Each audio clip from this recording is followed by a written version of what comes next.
अस्सलाम वालेकुम नाजरीन, मैं नूर हसन आपका स्वागत करता हूँ रिएक्शन चैनल पर। अस्सलाम वालेकुम, मैं नईम अहमद आपका स्वागत करता हूँ रिएक्शन चैनल पर। और कैसे हैं मेरे दोस्तों? नईम भाई आज बहुत खुश नजर आ रहे हैं। अरे भाई आज मैं बहुत खुश हूँ। क्या बात, हमें ही बताइए खुशी का। यार चलो आप पूछ रहे हैं तो बता दूँ। जी। मैं चिड़ियाघर गया था बच्चों को दिखाने के लिए। चिड़ियाघर गए थे, जू गए थे आप? माशाल्लाह, जू गए थे नईम भाई आज। तो भाई क्या जानवर हैं, क्या पक्षी हैं भाई, वो क्या इतनी हमारे अल्लाह ताला ने कितनी चीजें बनाई हैं। बेशक बेशक बेशक, हर चीज बनाई है भाई। बेशक। इतनी तारीफ करें उतनी ही कम है। बेशक, जितनी तारीफ की जाए। भाई बच्चे बड़े खुश हो गए, बच्चे खुश हुए। वो भाई शेर हाथी सब चीज, और सब अल्लाह ने देखो। बेशक अल्लाह बहुत बड़ा है नईम भाई। अल्लाह पाक ने बहुत सारी मखलूकात, बहुत सारी चीजें बनाई हैं। जहां तक मेरी नॉलेज है 70,000 से ज्यादा 70,000 से ज्यादा जानवर बनाए अल्लाह पाक ने, और हर जानवर के अलग अलग ब्रीड्स बनाई हैं। तो बताइए कितनी कितनी अल्लाह की मखलूकात है। तो नईम भाई जब आप देख कर आए तो अपने व्यूवर्स को भी दिखाते हैं कि अल्लाह पाक ने क्या क्या चीजें बनाई हैं और कितनी अल्लाह की ताकत को, अल्लाह की उस सर्वशक्तिमान शहंशाह, जितना भी उसकी उसकी तारीफ किया उतनी कम है। उसने क्या क्या बनाया हम तसव्वुर भी नहीं कर सकते। सही। तो आइए शुरू करें। हाँ शुरू करें, दिखाएं। अल्लाह की कुदरत। क्या आपने कभी इस लाइन पर गौर किया है? आखिर अल्लाह की कुदरत का मतलब क्या है? आज की यह खास वीडियो आपको अल्लाह की कुदरत का असल माना समझा देगी। इस वीडियो में हम जानवरों की उस दुनिया के बारे में बात करेंगे जिसके बारे में सुनकर आपके होश ठिकाने नहीं रहेंगे। एक एथियस्ट भी सोचने पर मजबूर हो जाएगा कि वाकई में कोई तो है जो सब कुछ बड़ी खामोशी से चला रहा है। दोस्तों, आपने कभी यह सोचा है कि इस दुनिया में आखिर जानवर हैं कितने? यकीन मानिए इस सवाल का जवाब अल्लाह के अलावा और कोई नहीं जानता। दुनिया भर के वैज्ञानिकों का मानना है कि इस दुनिया में 77 लाख एनिमल स्पीसीज पाई गई हैं। ये कुल जानवरों की तादाद नहीं है बल्कि जानवरों की प्रजातियों की यानी ग्रुप्स की तादाद है। सोचिए हर एक प्रजाति में कितने ही जानवर होते होंगे। वैज्ञानिकों का मानना है कि अब तक हमने सिर्फ 20% जानवरों की प्रजातियों की खोज की है।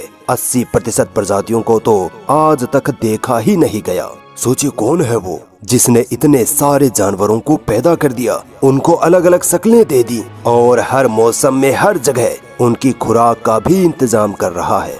दुनिया का सबसे बड़ा जानवर समुद्र में रहने वाली ब्लू व्हेल मछली है। ये इतनी बड़ी है कि इसकी जीभ ही तकरीबन 300 किलो की होती है। इसका पूरा शरीर 1.5 लाख किलो का होता है। इसकी लंबाई 100 फीट तक हो सकती है। वैज्ञानिकों का मानना है कि ब्लू व्हेल मछली हर दिन 400 किलो खाना खाती है। गौर तो करिए कि कौन है जिसने इतना बड़ा जानवर बनाया और उसके जिंदा रहने के लिए हर दिन उसको इतना सारा खाना भी प्रोवाइड कर रहा है और वो खुराक खत्म भी नहीं होने देता।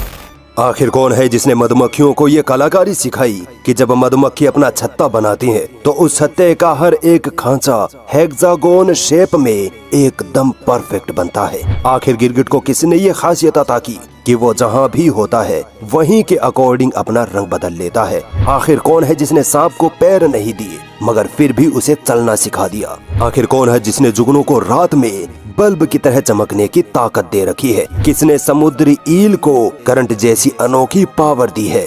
क्या ये चीजें गौर करने लायक नहीं है? आप जानते हैं अगर हमारा सर धड़ से अलग कर दिया जाए तो हम कुछ ही पलों में मर जाएंगे, मगर अल्लाह की कुदरत देखिए। कॉकरोच वो जानवर है जिसका सर काट देने के बाद भी वो 1 हफ्ते तक जिंदा रह सकता है। जिस तरह हम इंसान समाज में मोहल्ले कॉलोनी बनाकर रहते हैं, ठीक उसी प्रकार चींटियां भी अपने बिलों में कॉलोनी बनाकर रहती हैं। यहाँ तक कि चींटियां अपने मरने वालों को जमीन में दफनाती भी हैं। जरा सोच कर तो देखिए कि इतने छोटे जानवर को ये चीज किसने सिखाई? आपने अबाबील परिंदे का नाम तो जरूर सुना होगा। ये वो परिंदा है जिसने अल्लाह के हुक्म से अबराहा के हमले से खाने काबा की हिफाजत की थी। अल्लाह ने इस परिंदे में ऐसी खासियत रखी है कि आप सोच भी नहीं सकते। अबाबील परिंदा जब यूरोप से अफ्रीका तक माइग्रेट करता है तो ये हजारों किलोमीटर लंबा रास्ता बिना 1 मिनट के भी आराम किए तय करता है। यह परिंदा 1 साल तक लगातार उड़ सकता है। आखिर कौन है जो इस परिंदे को इतने लंबे वक्त तक उड़ते रहने की पावर दिए हुए है?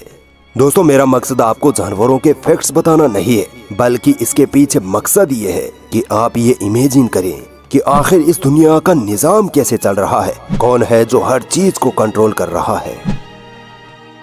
दोस्तों, आपने कभी सोचा है कि दुनिया में इतने सारे जानवर रहते हैं, एक जैसे दिखने वाले जानवर एक साथ रहते हैं, उनका शरीर, उनका रंग रूप, उनकी शक्लें एक जैसी होने के बावजूद वो एक दूसरे को पहचान लेते हैं, यहाँ तक कि उनकी आवाजें भी एक तरह की होती हैं, फिर भी वो जानवर एक दूसरे की आवाजों को समझ जाते हैं। आखिर ऐसा कैसे होता है? क्या इस निजाम के पीछे कोई नहीं?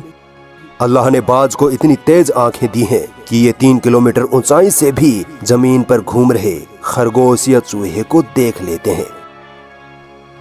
हर प्रजाति के जानवर अपने घर अलग अलग तरह से बनाते हैं। मकड़ी जाला बनाती है, मधुमक्खी छत्ता बनाती है, परिंदे घोंसले बनाते हैं, कोई जमीन खोदकर उसमें रहता है। अब जरा गौर करिए कि इन जानवरों को ये इंजीनियरिंग सिखाई किसने? इन मछलियों को देखिए, इनका पूरा शरीर ट्रांसपेरेंट है। सोचिए इनके बॉडी ऑर्गन्स कहाँ हैं? आखिर ये जिंदा कैसे रहते हैं? क्या इनको देखकर आपको हैरानी नहीं होती? क्या आपको लगता है कि इनको बनाने वाला कोई नहीं? क्या ये खुद ब खुद बन गए? दुनिया का सबसे कमजोर घर मकड़ी का जाला होता है। जब कोई कीट पतंगा उस जाले के पास आता है तो वो जाले से चिपक जाता है, वहीं उलझकर फंस जाता है। कभी ये सोचा है कि उस जाले को बनाने वाली मकड़ी खुद उस जाले पर क्यों नहीं चिपकती, ना ही उलझती है? क्या ये अल्लाह की कुदरत नहीं? दोस्तों, कभी सोचा है कि अगर अल्लाह ने जानवरों को पैदा ही नहीं किया होता तो? अगर जानवर खत्म हुए तो इंसान भी खत्म हो जाएंगे। जानवरों की वजह से ही अल्लाह ने पूरी धरती के इकोसिस्टम का बैलेंस बना कर रखा है। अगर अल्लाह ने कीड़े मकोड़ों को ही पैदा न किया होता तो आज हम खेती ही नहीं कर पाते, क्योंकि खाद और जमीन को उपजाऊ यही छोटे जीव बनाते हैं। ये छोटे छोटे कीड़े मकोड़े ही हैं जो बाकी जानवरों की डेड बॉडीज को खाकर खत्म करते हैं। जानवरों की वजह से पेड़ पौधों में पॉलिनेशन होता है। अगर जानवर नहीं होंगे तो पेड़ पौधे नहीं होंगे, और अगर पेड़ पौधे नहीं होंगे तो हम भी नहीं होंगे। तो बताओ, ये निजाम चला कौन रहा है? कौन है जो हर चीज को कंट्रोल किए हुए है? यकीनन वो हम सब का रब वहदहू ला शरीक अल्लाह ही है। तो बताओ, तुम अपने रब की किन किन निशानियों को झुटलाओगे? क्या बात है। नहीं भाई, मतलब सर चकरा गया भाई। मैं तो हैरान हो गया भाई। तो मकड़ी, तो हमने कभी सोचा भी नहीं था कि सोचा क्या कभी सपने में सोचा ही नहीं था कि मकड़ी ये अपना तो बनाती है, लेकिन हर चीज उस पर चिपक जाती है। मकड़ी नहीं चिपकती। मकड़ी क्यों नहीं चिपकती? और फिर कॉकरोच के बारे में तो कभी पता ही नहीं था क्योंकि जी 1 हफ्ते तक वो जिंदा रह सकता है। अब बताइए, मतलब अल्लाह सर घूम गया। नहीं भाई, जी जी, मतलब अल्लाह की कुदरत को देख के भाई सही कह रहे हैं आप। वो ट्रांसपेरेंट मछली देखी आपने? बस कुछ नहीं, पार दिख रहा है पानी। अच्छा, मैंने शुरू में कहा था कि 70,000 77 लाख मेरी नॉलेज ही गलत थी। 77 लाख आज ठीक हुई मेरी नॉलेज भी। हमारी 77 लाख भी कम हो, साइंटिस्ट ने सोचा 20% सिर्फ। उसके अलावा भी कितनी है पता ही नहीं है हमें। तो सही बात है। तो किन किन नियमों को झुटलाओगे? कभी या अला रब्बिकुल मातू का ज़िबान। तो नहीं भाई, कैसी लगी वीडियो आपको? बहुत बढ़िया। आज कुछ पता चला कि भाई अल्लाह की क्या कुदरत है। पहली बार अबील के बारे में बताया, 1 साल तक बिना थके बिना खाए उड़ सकती है, लगातार कंटिन्यू।